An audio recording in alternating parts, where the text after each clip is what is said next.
नमस्कार दोस्तों, मैं सुनीता कथा मंथन में आप सबका स्वागत करती हूँ। कथा मंथन में आज की कहानी है स्वामिनी, लेखक मुंशी प्रेमचंद। शिवदास ने भंडारे की कुंजी अपनी बहू राम प्यारी के सामने फेंककर अपनी बूढ़ी आंखों में आंसू भरकर कहा, बहू, आज से गृहस्थी की देखभाल तुम्हारे ऊपर है। मेरा सुख भगवान से देखा नहीं गया, नहीं तो क्या जवान बेटे को यूं ही छेड़ लेते। उसका काम करने वाला भी तो कोई चाहिए। एक हल तोड़ दूं तो गुजारा ना होगा। मेरे ही कुकर्म से भगवान को यह कोप आया है और मैं ही उसे अपने माथे पर लूँगा। बिरजू का हल अब मैं ही संभालूंगा। अब घर की देखरेख करने वाला तुम्हारे सिवा और दूसरा कौन है। रो मत, भगवान की जो इच्छा है वह हुआ और जो इच्छा होगी वही होगा। हमारा तुम्हारा क्या बस है। मेरे जीते जी तुम्हें कोई टेढ़ी आंख से देख भी ना सकेगा। तुम किसी बात की चिंता मत करना। बिरजू गया, अभी मैं तो बैठा हूँ। राम प्यारी और राम दुलारी दो सगी बहनें थीं। दोनों का विवाह मथुरा और बिरजू दो सगे भाइयों से हुआ। दोनों बहनें नेहर की तरह ससुराल में भी प्रेम और आनंद से रहती थीं। शिवदास को पेंशन मिली। दिन भर द्वार पर बैठे गपशप करते, भरा पूरा परिवार देखकर प्रसन्न होते और अधिकतर धर्म चर्चा में लगे रहते। लेकिन देवगति से बड़ा लड़का बिरजू बीमार पड़ा और 15 ही दिन बीते थे। मरे हुए आज 15 दिन हो गए थे। आज क्रियाक्रम से फुर्सत मिली तो शिवदास ने सच्चे कर्मवीर की भांति फिर जीवन संग्राम के लिए कमर कस ली। मन में उसे चाहे कितना ही दुख हुआ हो, पर उसे किसी ने रोते नहीं देखा। आज अपनी बहू को देखकर एक क्षण के लिए उसकी आंखें सजल हो गईं, लेकिन उसने मन को संभाला और रुद्रकंठ से उसे दिलासा देने लगा। कदाचित उसने सोचा था घर की स्वामिनी बनकर विधवा के आंसू पुछ जाएंगे। कम से कम उसे इतना कठिन परिश्रम न करना पड़ेगा। वैधव्य की व्यथा को स्वामित्व के गर्व से दबा देना चाहते थे। राम प्यारी ने पुलकित कंठ से कहा, यह कैसे हो सकता है दादा। तुम मेहनत मजूरी कहो और मैं मालकिन बनकर बैठूं। काम धंधे में लगी रहूंगी तो मन बहलता रहेगा। घर में रहने तो रोने के सिवा कुछ ना सूझेगा। शिवदास ने समझाया, बेटा, देवगति से तो किसी का बस नहीं है। रोने धोने से हलकान के सिवा और क्या हाथ आएगा। घर में 20 काम है। कोई साधु संत आ जाता है, कोई पाहुना आ जाता है, उनकी सेवा सत्कार के लिए किसी को तो रहना होगा। बहू ने बहुत से हीले किए, पर शिवदास ने एक ना सुनी। शिवदास के बाहर चले जाने पर राम प्यारी ने कुंजी उठाई तो उसे मन में अपूर्व गौरव और उत्तरदायित्व का अनुभव हुआ। जरा देर के लिए वह पति वियोग का दुख उसे भूल गई। उसकी छोटी बहन और देवर दोनों काम करने गए हुए थे। शिवदास बाहर था। घर बिल्कुल खाली था। इस वक्त वह निश्चिंत होकर भंडारे को खोल सकती थी।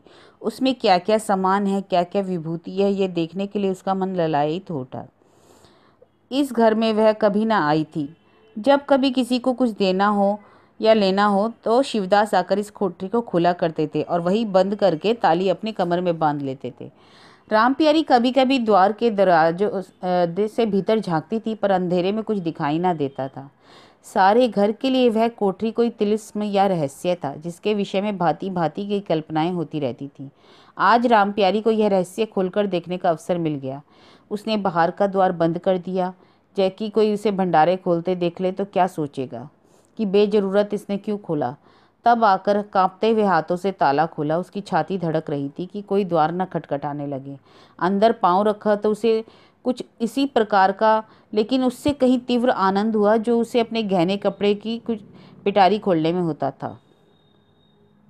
मटकों में गुड़, शक्कर, गेहूं, जौ आदि रखी हुई थी। एक किनारे बड़े बड़े बर्तन थे जो शादी ब्याह के अवसर पर निकाले जाते थे या मांगे दिए जाते थे। एक काले पर माल गुजारी की रसीद और लेन देन के पुर्जे बंधे हुए थे। कोठरी में एक विभूति सी छाई थी, मानो लक्ष्मी का अज्ञात रूप से यहाँ से विराज रही हो। उस विभूति की छाया में राम प्यारी आधे घंटे तक बैठी अपनी आत्मा को तृप्त करती रही। प्रतिक्षण उसके हृदय पर ममत्व का नशा सा छाया जा रहा था। जब वह उस कोठरी से निकली तो उसके मन के संस्कार बदल गए, मानो किसी ने उस पर मंत्र डाल दिया हो। उसी समय द्वार पर किसी ने आवाज़ दी। उसने तुरंत भंडारे का द्वार बंद किया और जाकर सदर दरवाज़ा खोल दिया। देखा तो पड़ोसिन झुनिया कड़ी थी और 1 रुपया मांग रही थी। राम प्यारी ने रुखाई से कहा, अभी 1 पैसा घर में नहीं है जीजी, क्रियाकर्म में सब खर्च हो गया। झुनिया चकरा गई। चौधरी के घर इस समय 1 रुपया नहीं होना विश्वास योग्य नहीं था।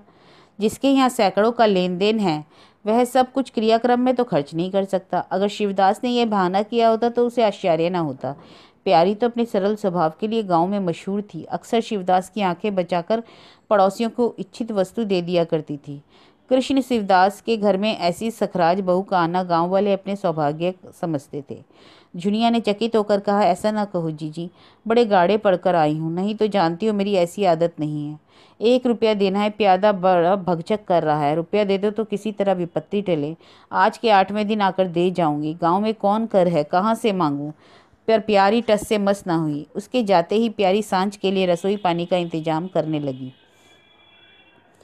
पहले चावल दाल बनाना अपड़ लगता था, रसोई में जाना तो सूली पर चढ़ने के समान था। कुछ देर दोनों बहनों में झाँव झाँव होती, तब शिवदास आकर कहते, क्या आज रसोई ना बनेगी? तो दो में से एक उठती और मोटे मोटे टिक्कड़ लगा कर रख देती, मानो बैलों की रातीब हो। और आज प्यारी तन मन से रसोई के प्रबंध में लगी हुई थी, क्योंकि अब वह घर की स्वामिनी थी। तब उसने बाहर निकलकर देखा, कितना कूड़ा करकट पड़ा हुआ है। बुढ़ऊ दिन भर मक्खी मारा करता है, इतना नहीं होता कि जरा झाड़ू लगा दे। अब क्या इनसे इतना भी ना होगा? द्वार ऐसा चिकना होना चाहिए कि देखकर आदमी का मन प्रसन्न हो जाए, यही नहीं कि उबकाई आने लगे। कह दूँ तो तिनक जाएंगे। अच्छा, यह मुन्नी नांद से अलग क्यों खड़ी है? उसने मुन्नी की जाकर नांद में झागा, दुर्गंध आ रही थी। मालूम होता था महीनों से पानी नहीं बदला है। इस तरह तो गाय रह चुकी, अपना पेट भर लिया, छुट्टी हुई। और किसी से क्या मतलब, दूध सबको अच्छा लगता है। आखिर उससे ना रहा गया, घड़ा उठाया, पानी लेने चली। शिवदास ने पुकारा, पानी क्या होगा बहू, इसमें तो भरा हुआ है। नांद का पानी सड़ चुका है। मुन्नी भूसे से मुंह नहीं डालती, देखे नहीं कोस भर दूर खड़ी है।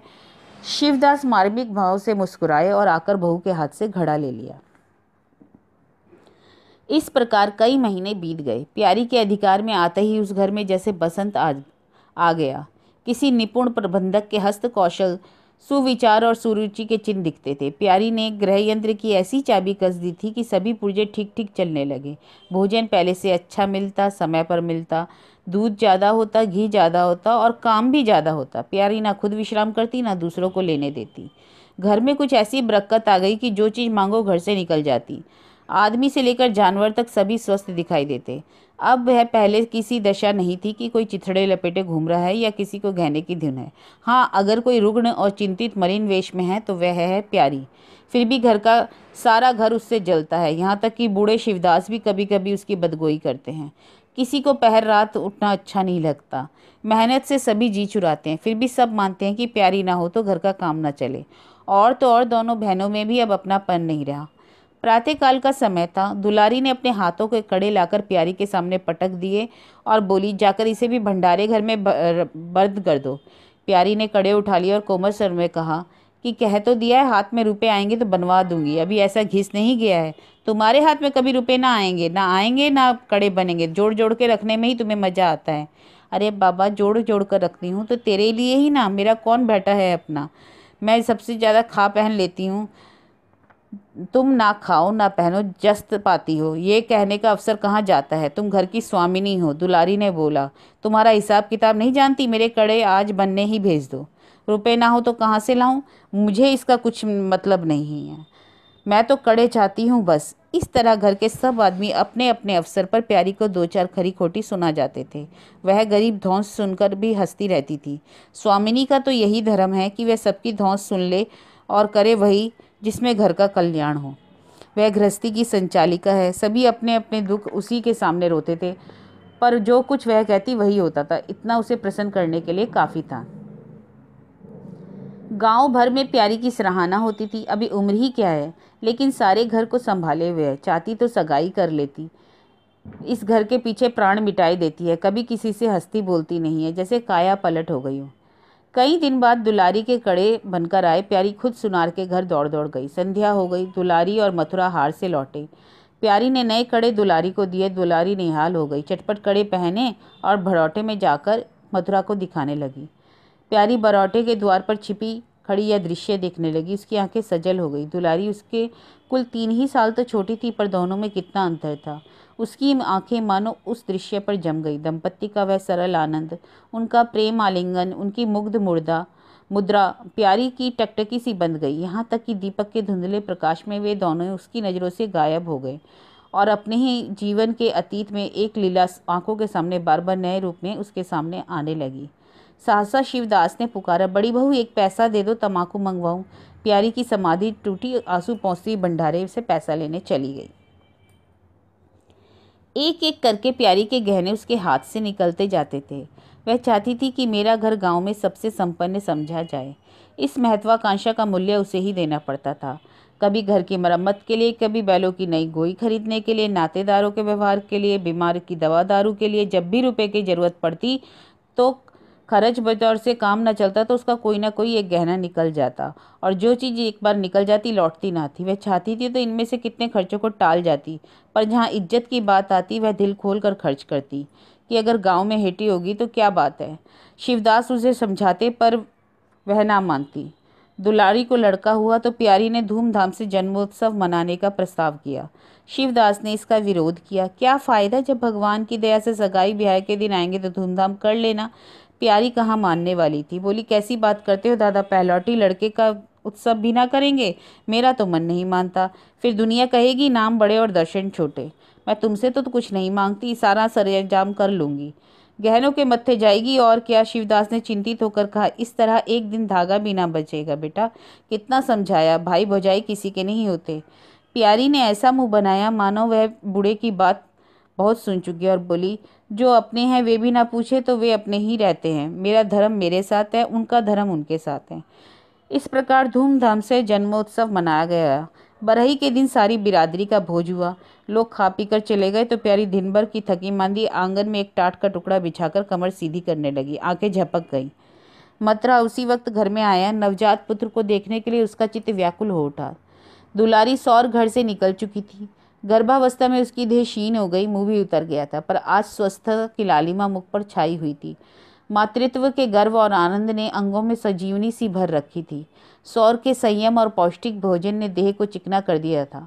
मथुरा उसे आंगन में देखने समीप आ गया। एक बार प्यारी की ओर ताककर उसके निंद्रा मग्न होने का निश्चय करके अपने शिशु को गोद में ले लिया और उसका मुंह चूमने लगा। आहट पाकर प्यारी की आंखें खुल गई, पर उसने नींद का बहाना किया और अधखुली आंखों से यह आनंद क्रीड़ा देखने लगी। माता और पिता दोनों बारी बारी से बालक को चूमते, गले लगाते और उसके मुंह को निहारते थे। कितना स्वर्गीय आनंद था। प्यार की तृषित लालसा एक क्षण के लिए स्वामिनी को भूल गई। प्यारी के कंठ से आंसुओं का ऐसा वेग उठा कि उसे रोकने में सारी देह कांप उठी। अपना वंचित जीवन उसे मरुस्थल सा लगा, जिसकी सूखी रेत पर वह हरा भरा बाग लगाने की निष्फल चेष्टा कर रही थी। सहसा शिवदास ने भीतर आकर कहा, बड़ी बहू क्या सो गई? बाजे वालों को अभी भरोसा नहीं मिला है, क्या कह दूं?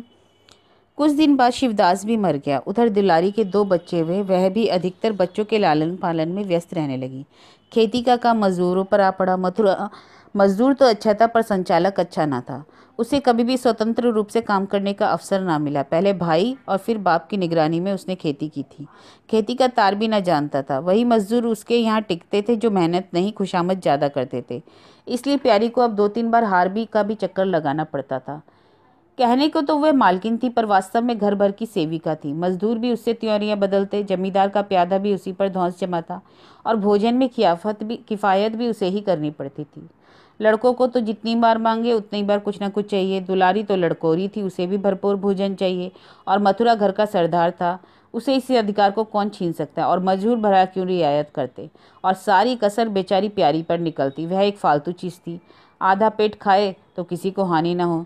30 वर्ष की अवस्था में उसके बाल पक गए, कमर झुक गई, आंखों की जोत कम हो गई, मगर प्रसन्न थी। स्वामित्व का गौरव इस सारे जख्मों को पर मरहम का काम करता था। एक दिन मथुरा ने कहा, भाभी अब तो कहीं परदेश जाने को जी चाहता है। या कमाई में कोई बरकत नहीं है, किसी तरह पेट की रोटियां चल जाती हैं, वह भी रो रो कर। कई आदमी पूरब से आए हैं, वे कहते हैं वहाँ 2-3 रुपए रोज की मजूरी हो जाती है। 4-5 साल में भी रह गया तो मालो माल हो जाऊंगा। दुलारी ने समर्थन किया, हाथ में 4 पैसे होंगे, लड़कों को पढ़ाएंगे लिखाएंगे। हमारी तो किसी तरह कट गई, अब तो लड़कों को आदमी बनाना है। प्यारी यह प्रस्ताव सुनकर अवाक रह गई, उसका मुंह ताकने लगी। इसके पहले इस तरह बातचीत कभी ना हुई थी। यह धुन कैसे सवार हो गई, उसे संदेह हुआ। शायद मेरे कारण यह भावना उत्पन्न हुई है। बोली, मैं तो जाने को ना कहूँगी, आगे तुम्हारी मर्जी। लड़कों को पढ़ाने लिखाने के लिए यहाँ भी तो मदरसा है। फिर क्या नित्य यही दिन बने रहेंगे? 2-3 साल भी खेती बन गई तो सब कुछ हो जाएगा। इतने दिन खेती करते हो गए, मथुरा ने कहा। अब तक ना बनी तो अब क्या बनेगी? इस तरह एक दिन चले जाएंगे, मन की मन में रह जाएगी। प्यारी ने आंखों में आंसू लाकर कहा, भैया घर पर आधी मिल जाए तो पूरी से अच्छी है। अगर मेरी कोई बात हो तो अपना घर बार अपने हाथों में रखो, मुझे एक टुकड़ा दे देना, पड़ी रहूंगी। मथुरा आर्द्र कंठ से बोला, भाभी तुम यह क्या कहती हो? तुम्हारे ही संभाले यह घर है, नहीं तो रसातल में चला गया होता। इस गृहस्थी के पीछे तुमने अपने को मिट्टी में मिला दिया। मैं अंधा नहीं हूँ, सब कुछ समझता हूँ। हम लोगों को जाने दो, भगवान ने चाहा तो घर संभल जाएगा, तुम्हारे लिए घर वर्च वर्च भेजते रहेंगे। प्यारी ने कहा, जो ऐसा है तो तुम चले जाओ, बाल बच्चों को यहाँ छोड़ दो। दुलारी बोली, यह कैसे हो सकता है बहन? देहात में लड़के क्या लिखेंगे पढ़ेंगे, और फिर ये दौड़ दौड़ कर घर आएंगे तो सारी कमाई रेल खा जाएगी। परदेश में अकेले कितना खर्च होगा, उतने में तो सारा घर आराम से रहेगा। तो फिर मैं यहाँ रहकर क्या करूँगी, मुझे भी लेते चलो। दुलारी उसे साथ में चलने को तैयार ना थी। कुछ दिन जीवन का आनंद उठाना चाहती थी। अगर परदेश में भी बंधन रहा तो जाने का क्या फ़ायदा। बोली, बहन तुम चलती तो क्या बात थी, लेकिन फिर यहाँ का सारा कारोबार चौपट हो जाएगा। तुम तो कुछ ना कुछ देखभाल करती ही रहोगी। प्रस्थान की तिथि एक दिन पहले ही आ गई। रामप्यारी ने रात भर जागकर हलवा और पूरियाँ पकाई। जब से इस घर में आई, कभी एक दिन भी अकेले रहने का अवसर नहीं आया। दोनों बहनें सदैव साथ रहीं। आज उस भयंकर अवसर के सामने आते देखकर प्यारी का दिल बैठा जाता था। वह देखती कि मथुरा प्रसन्न है, बाल वृंद आनंद से खाना पीना तक भूल चुके हैं, तो उसके जी में आता वह भी इस भांति निर्द्वंद रहे, मोह और ममता को पैरों से कुचल डाले। किंतु वह ममता को, जिस खाद्य को खा खा कर पली थी, उसे अपने सामने से हटाए जाते देखकर शुद्ध होने से ना रुकती थी। दुलारी तो इस तरह निश्चिंत होकर बैठी थी मानो कोई मेला देखने जा रही है। नई नई चीज़ों को देखने, नई दुनिया में विचरने की उत्सुकता ने उसे क्रिया शून्य सा कर दिया था। प्यारी के ही सिर सारे प्रबंध का भार था। धोबी के घर से सब कपड़े आए या नहीं, कौन कौन से बर्तन साथ जाएंगे, सफ़र खर्च के लिए कितने रुपए की ज़रूरत होगी, एक बच्चे को खांसी आ रही है तो दूसरे को कई दिन से दस्त, उन दोनों की औषधियों को पीसना कूटना आदि सैकड़ों ही काम व्यस्त किए हुए थे। लड़कोरी ना होकर भी वह बच्चों को लालन पालन दुलारी से अधिक करती थी। देखो बच्चों को बहुत मारना पीटना मत, मारने से बच्चे जिद्दी और बेहया हो जाते हैं। बच्चों के साथ आदमी को बच्चा बन जाना पड़ता है, कभी उनके साथ हंसना पड़ता है, कभी खेलना पड़ता है। दुलारी उपदेशों को इस तरह बेमन से सुनती कि मानो कोई सनक कर बग रहा हो। विदाई का दिन प्यारी के लिए परीक्षा का दिन था। उसके जी में आता था कहीं चली जाए, यह दृश्य उसे देखना ना पड़े। हाँ, घड़ी भर में यह घर सूना हो जाएगा। वह दिन भर में अकेली पड़ी रहेगी, क्या करेगी, किससे हंसेगी बोलेगी, यह सोचकर ही उसका हृदय कांप उठता। कभी अवसर पाकर वह एकांत में जाकर थोड़ा रो आती थी। मन को समझा रही थी कि यह लोग अपने होते तो क्या इस तरह चले जाते। 10 बजते बजते द्वार पर बैलगाड़ी आ गई। लड़के पहले से ही उसमें जा बैठे। गांव के कितने स्त्री पुरुष मिलने आए। प्यारी को इस समय उनका आना बुरा लग रहा था। वह दुलारी से थोड़ा एकांत में गले मिलकर रोना चाहती थी। मथुरा से हाथ जोड़कर कहना चाहती थी, मेरी खोज खबर लेते रहना, तुम्हारे सिवा मेरा संसार में कौन है। लेकिन इस भड़बड़ में उसे मौका ना मिला। मथुरा और दुलारी दोनों गाड़ी में जा बैठे। प्यारी द्वार पर रोती रही और इतनी विहल हो गई कि गाँव के बाहर तक पहुँचाने की भी उसे सुधि न रही। प्यारी कई दिनों तक मूर्छित अवस्था में रही, न घर से निकली, न चूल्हा जलाया, न हाथ मुंह धोया। उसका हलवाहा झोंकू बार बार आकर कहता, मालकिनी उठो, हाथ मुंह धो, कुछ खाओ पियो, कब तक इसी तरह पड़ी रहोगी। इस तरह की तसल्ली गांव की और स्त्रियां भी देती थी, पर उनकी तसल्ली में एक प्रकार की ईर्ष्या का भाव छिपा हुआ था। जोखू के स्वर में सच्ची सहानुभूति झलकती थी। जोखू कामचोर, बातूनी, नशेबाज था। प्यारी उसे बार बार डांटती रहती थी। दो एक बार उसे निकाल भी चुकी थी, पर मथुरा के आग्रह पर उसने फिर रख लिया था। आज भी जोखू की सहानुभूति भरी बातें प्यारी को झुंझलाती थी। यह काम करने क्यों नहीं जाता, मेरे पीछे क्यों पड़ा रहता है, मगर उसे झिड़क कर देने को जी ना चाहता था, क्योंकि उसे इस समय सहानुभूति की भूख थी। धीरे धीरे शोभ का वेग कम हुआ तो जीवन का व्यापार होने लगा। अब खेती का सारा भार प्यारी पर था। लोगों ने सलाह दी कि एक हल तोड़ दो और खेतों को उठा दो, पर प्यारी का गर्व यह ढोल बजाकर अपने पराजय स्वीकार न कर सका। सारे काम पूर्ववत चलने लगे। उधर मथुरा की चिट्ठी पत्र ना भेजने से उसके अभिमान को और भी उत्तेजना मिली। वह समझता है कि मैं उसके आसरे बैठी हूँ, यहाँ उसको भी खिलाने का दावा रखती हूँ। उसकी चिट्ठी बिना भेजने से मुझे कोई निधि ना मिल जाती। उसे अगर मेरी चिंता होती तो मैं कब उसकी परवाह करती। घर में तो कोई विशेष काम रहा नहीं। प्यारी सारे दिन खेती बाड़ी के काम में लगी रहती। खरबूजे बोए, खूब फले, बिके। पहले सारा दूध घर में खर्च हो जाता था, अब बिकने लगा। प्यारी की मनोवृत्तियों में भी एक विचित्र परिवर्तन आ गया। अब वह साफ सुथरे कपड़े पहनती, मांग चोटी की ओर से भी उदासीन न थी। आभूषणों में भी रुचि हुई। रुपए हाथ में आए तो गिरवी गहने छुड़ाए गए। भोजन भी संयम से होने लगा। सागर पहले खेतों को सींचकर खुद खाली हो जाता है, अब निकासी की नालियां बंद हो गई थी। सागर में पानी जमा होने लगा और हल्की हल्की लहर भी उसमें आने लगी। एक दिन झोंकू हार से लौटा तो अंधेरा हो गया था। प्यारी ने पूछा, अब तक वहाँ क्या करता रहा? 4 कियारे या बच रही थी, मैंने सोचा उसे भी सींच दूं, कल का झंझट रहा रहे। जोखू अब कुछ दिनों से काम में मन लगाने लगा था।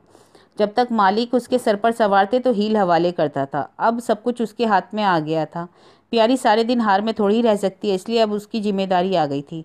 प्यारी ने लोटे का पानी रखते हुए कहा, अच्छा ठीक है, हाथ मुंह धो लो। आदमी की जान रखकर काम करता है, हाय हाय करने से तो कुछ नहीं होता। आज नहीं जोते कल जोत लेते। जोखू ने समझा प्यारी बिगड़ रही है। उसने तो अपनी समझ के कारगुजारी की थी, सोचा तारीफ होगी, पर यहाँ आलोचना हुई। चिढ़कर बोला, मालकिन तुम दाएं बाएं दोनों की ओर चलती हो, जो बात नहीं समझती उसमें कूदती क्यों हो? कल ही तो उचवा करके खेत करता तो खेत सूखे पड़ जाते। आज बड़ी मुश्किल से कुआं खाली हुआ था, सो मैंने खेत सींच लिए। सवेरे अगर पहुंचता तो कोई और छेक लेता, फिर अठवारे तक राह देखनी पड़ती तो सारी ऊख विदा हो जाती। प्यारी उसकी सरलता पर हंसकर बोली, अरे मैं तो तुझे कुछ कह थोड़ी रही हूँ पागल, मैं तो यह कहती हूँ कि जान रखकर काम कर, कहीं बीमार पड़ गए तो लेन के देन पड़ जाएंगे। जोखू कोई बीमार नहीं पड़ेगा, 20 साल से कभी मेरा सिर तक नहीं दुखा और आगे भी नहीं होगा। कहो तो रात भर काम करता रहूं। प्यारी को उसके निष्कपट व्यवहार ने मुग्ध कर लिया। बोली, इतनी रात गए चूल्हा जलाओगे, कोई सगाई क्यों नहीं कर लेते? जोखू ने मुंह धोते हुए कहा, तुम भी खूब कहती हो मालकिन, अपने पेट को तो होता नहीं सगाई कर लूं। 1.25 सेर खाता हूँ, 1 जून पूरा 1.25 सेर। दोनों जून के लिए 1 सेर चाहिए। आज मेरी रसोई में खाओ तो देखो कितना खाते हो। नहीं मालकिन, तुम बनाते बनाते थक जाओगी। हाँ, आध सेर की 2 रोटी बनाकर खिला दो तो खा लूँ। मैं तो यही करता हूँ, बस आटा सान कर 2 लीटर बनाता हूँ, उपले पर सेक लेता हूँ। कभी मट्ठे के साथ, कभी नमक के साथ, नहीं तो प्याज के साथ खा लेता हूँ और पाक पड़कर सोया रहता हूँ। तो ठीक है, मैं आज तुमको फुलके खिलाऊंगी, तब तो सारी रात हो जाएगी। बको मत, चटपट आकर बैठ जाओ, जरा बैलों को पानी दे आता हूँ। जोखू और प्यारी में फिर एक ठन गई थी आज। प्यारी ने कहा, मैं कहती हूँ धान रोपने की कोई ज़रूरत नहीं, झड़ी लग जाए तो खेत डूब जाए, बरखा बंद हो जाए तो खेत सूख जाए, ज्वार बाजरा सन अरहर सब तो है, धान ना सही। जोखू ने अपने विशाल कंधे पर फावड़ा रखते हुए कहा, जब सबका होगा तो मेरा भी होगा, सबका डूबेगा तो मेरा भी डूब जाएगा। मैं क्यों किसी के पीछे रहूं? बाबा के ज़माने में 5 बीघे से कम नहीं रोपा था। बिरजू भैया ने उसमें से 1-2 बीघे और बढ़ा दिए। मथुरा ने भी थोड़ा थोड़ा हर साल रोपा। तो मैं क्या सबसे गया भी था हूँ? मैं 5 बीघे से कम ना लगाऊंगा। तब घर में 2 जवान आदमी थे, पर मैं अकेला ही दोनों के बराबर खाता हूँ, दोनों के बराबर काम क्यों ना करूँगा? चल झूठे कहीं के, कहते थे 2 सेर खाता हूँ, 4 सेर खाता हूँ, 8 सेर में रह गए। प्यारी ने कहा, एक दिन तोलो तब मालूम होगा। तोला है बड़े खाने वाले, मैं कह ही देती हूँ धान ना रोपो, मजूर मिलेंगे नहीं, हलकान अकेले होना पड़ेगा। तुम्हारी बला से, जोखू बोला, मैं हलकान होऊंगा, यह देख किस दिन काम आएगी। प्यारी ने उसके कंधे पर फावड़ा ले लिया और बोली, ठीक है, तुम पहर रात से पहर तक ताल में रहोगे तो अकेले मेरा जी उबेगा। जोखू को तो ये जी उबने का अनुभव था नहीं। कोई काम ना हो तो आदमी पढ़कर सो रहे, जी क्यों उबे? बोला, जी उबे तो सो रहना, मैं घर रहूंगा तब तो और जी उबेगा। मैं खाली बैठता हूँ तो बार बार खाने को सूझती है। बातों बातों में देर हो रही है, बादल घिरे आते हैं। प्यारी ने हार कर कहा, अच्छा कल चले जाना, आज बैठो। जोखू ने मानो बंधन में पड़कर कहा, अच्छा बैठ गया, कहो क्या कहती हो? कहना क्या है, मैं तुमसे पूछती हूँ अपनी सगाई क्यों नहीं कर लेते? अकेली मरती हूँ तब 1 से 2 हो जाऊंगी।